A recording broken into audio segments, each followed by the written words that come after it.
Welcome. If you want to get LED keyboard on your Samsung Galaxy Fold 2, for the first you have to go for the Play Store. Tap on the search pool and type here LED keyboard. We have to get this application from the Basic Studio. So if you install, we can just open it. After that, click enable, tap on the switcher, click OK 2 times, then just go back and click select.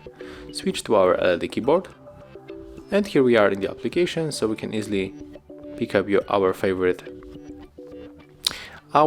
theme, and I'm going for unlimited.